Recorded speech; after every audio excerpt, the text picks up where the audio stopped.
साल 1827 की बात है। जेम्स लुइस एक इंडियन ब्रिटिश कंपनी में भर्ती हुए सोल्जर एक दिन अपनी कंपनी के कारनामों से तंग होकर चुपके से आर्मी छोड़कर भाग जाते हैं।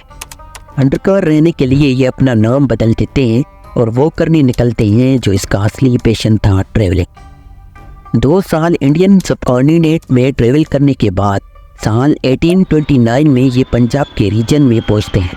यहाँ उन्हें अनजान शहर के खंडर मिलते हैं। इन्हें कोई आइडिया तक नहीं था ये शहर कितना पुराना है, क्योंकि इसको हिस्ट्री का बड़ा शौक था। ये डॉक्यूमेंट करने लग जाते हैं कि क्या देखा था, नोट्स लिखते हैं, ड्राइंग बनाते हैं। जेम्स लुइस इस बात से बेखबर थे कि एक्चुअली में उसने हड़प्पा का शहर खोज निकाला था। इसके करीब 100 साल बाद 1920 में ये था कि दुनिया को और नॉलेज पता चली एंशिएंट सिविलाइजेशन के बारे में। जॉन मार्शल को एएसआई का डायरेक्टर अपॉइंट किया गया और आर्कियोलॉजिस्ट की मदद से हड़प्पा के इन खंडरों को सर्वे किया और पता चला कि ये एक्चुअली में 5000 साल से ज़्यादा पुरानी हैं। इसी बीच इंडस नदी के किनारे एक और हिस्टोरिकल साइट की खोज हुई जहाँ पर ढेरों इंसानों की हड्डियाँ पाई गई और उस जगह को नाम दिया गया मोहनजोदाड़ो। नाज़िम एक बार फिर से इस्लामी वर्ल्ड में खुशामदीद। मोहनजोदाड़ो इंडस सिविलाइजेशन का हिस्सा है जो दुनिया के कदीम तरीन शहरी मराकज़ में से एक है। ये शहर असल में मोहनजो चंदो के नाम से जाना जाता था और ये तारीखी अहमियत का हमले मकाम है, ख़ास तौर पर आसार कदीमा और तारीख के बारे में पुरजोश लोगों के लिए।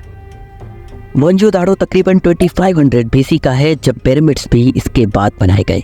अगर हम इसकी एरिया की बात करें तो 500 एकड़ पर मुश्तमिल ये शहर है। ये शहर 2 डिस्ट्रिक्ट में डिवाइड किया गया था। नंबर पहला द सिटीडाल और दूसरा लोअर टाउन। इस शहर की पहली डिस्ट्रिक्ट द सिटीडाल को होम ऑफ द सिटीज़ भी कहते हैं। इस शहर को 900 स्क्वायर फीट का ट्यूबवेल भी था। मोहनजोदाड़ो के पास ड्रेनेज सिस्टम भी था और ताज़ा पानी के साथ कुएं भी मौजूद थे।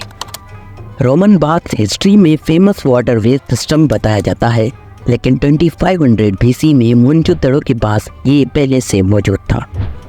मोहनजोदाड़ो के पास ना कोई इबादत गाह थी, ना कोई गवर्नमेंट सिस्टम, हत्ता कि इसका स्ट्रक्चर बेहतरीन था। इसका दूसरा district lower town demonstrative society structure था। इसका जो ड्रेनेज सिस्टम था 20,000 घरों से 40,000 घरों तक निकलता था और इसके पास ग्रिड सिस्टम भी मौजूद। आफ्टर 600 ईयर्स इस शहर को तबाह किया गया, लेकिन किसी को ये मालूम ना हो सका कि ये खिलता फूलता शहर किस तरह तबाह हुआ। ये भी कहा जाता है इंडस रिवर ने अपना रास्ता चेंज किया था, इस वजह से ये शहर तबाह हो गया।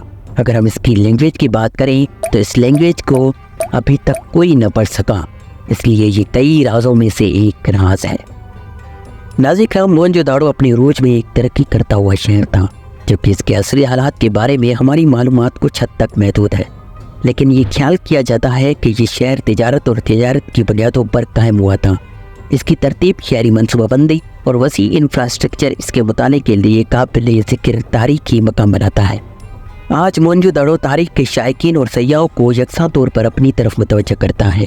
अच्छी तरह से महफूज खंडरात माजी की एक झलक पेश करते हैं। मोहनजोदाड़ो माजी में एक दिलकश विंडो है जो कदीम दुनिया के बारे में कीमती बसीरत पेश करता है। इब्तदाई तहजीबों के उरूज व ज़वाल को समझने में इसकी अहमियत को ज़्यादा नहीं समझा जा सकता। हम उम्मीद करते हैं कि आप मोहनजोदाड़ो की तारीख के इस मुख्तसर सफ़र से लुत्फ़अंदोज़ हुए होंगे। मिलते हैं अगली वीडियो में। अस्सलाम वालेकुम वरहमतुल्लाहि वबरकातुहू।